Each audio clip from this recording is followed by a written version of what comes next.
La Lozère, 76 000 habitants répartis sur un territoire de plus de 5 000 km², un territoire rural et les difficultés qui vont avec, disparition des services publics, problèmes de mobilité, des défis pour les candidats aux prochaines élections législatives. Déserts médicaux, comment lutter? Avec un médecin pour 1350 habitants en moyenne, la Lozère fait partie des 192 déserts médicaux recensés en France. Comment y remédier? On dit à des jeunes, vous sortirez avec un diplôme, mais vous aurez des lieux d'installation et des lieux où on vous dira de ne pas vous installer momentanément.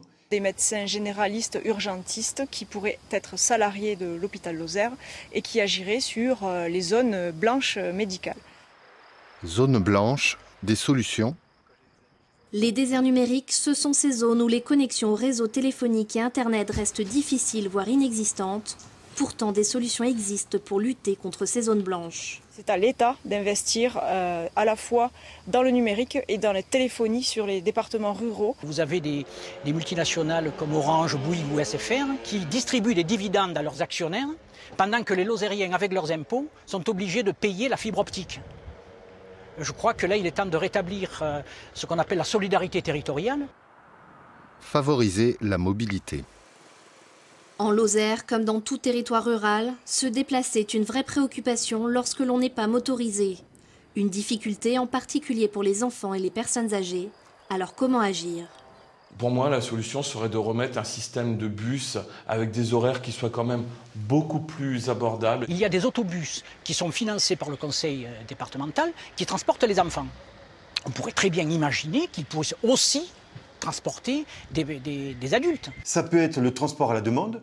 On fait appel à un taxi et le taxi est pris en charge par un complément financier qui vient de la communauté commune ou d'une commune ou du département. Éducation pour un meilleur maillage. La question de la mobilité s'ajoute à une autre difficulté, l'éloignement des services publics. Quelles solutions pour renforcer le maillage, en particulier dans l'éducation? Il faut déjà qu'on maintienne des classes avec des faibles effectifs, c'est essentiel. Il faut ensuite qu'on soit attentif à avoir une offre sur l'enseignement supérieur suffisamment variée pour que nos étudiants ne soient pas contraints de partir dans les métropoles pour étudier. Le but sera d'extraire et d'affecter des dotations pour maintenir le plus possible les classes dans ce milieu rural. Déserts médicaux et numériques, problèmes de mobilité et d'accès aux services publics, à chaque candidat ses solutions et ses manières de les mettre en œuvre.